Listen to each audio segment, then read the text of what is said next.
Next Wednesday, South Korea will take another significant step for its space industry with the third launch of its homegrown space rocket, Nuri. Now, Nuri will have 8 actual satellites on board rather than dummy satellites. Let's turn to our Choi Soo-hyung for details.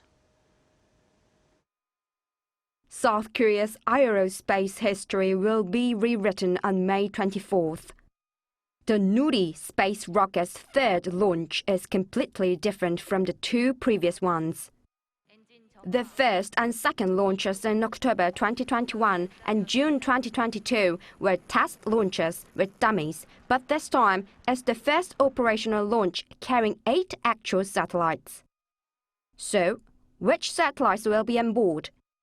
First, the largest and heaviest main payload satellites, next-generation small satellites the second, made by KAIST, will be placed at the front of the third stage of Nuri.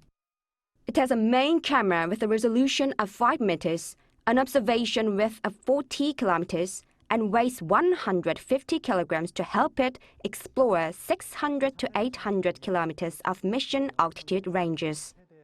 It uses an imaging radar that is not affected by light or clouds, day and night, or even severe weather conditions. NextSat II is primarily a satellite that captures radar images. It is a synthetic satellite that sends radar waves and detects the return waves to create composite images.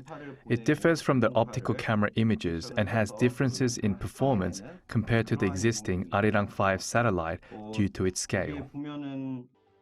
4 Doyosat, named after small but fast birds, developed by the Korea Astronomy and Space Science Institute, will also be on board. It is also known as SNIPE, small-scale magnetospheric and ionospheric plasma experiment. The world's very first will 4 satellites fly in formation to observe space weather.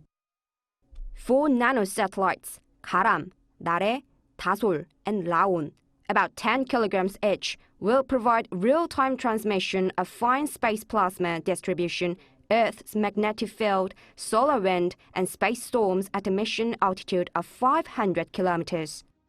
In this third launch, the achievements of Korean satellite manufacturing companies are noticeable. The space radiation detector by Lumir, the optical payload by JustTech, and the polarimetric camera by Aerospace will perform their respective missions.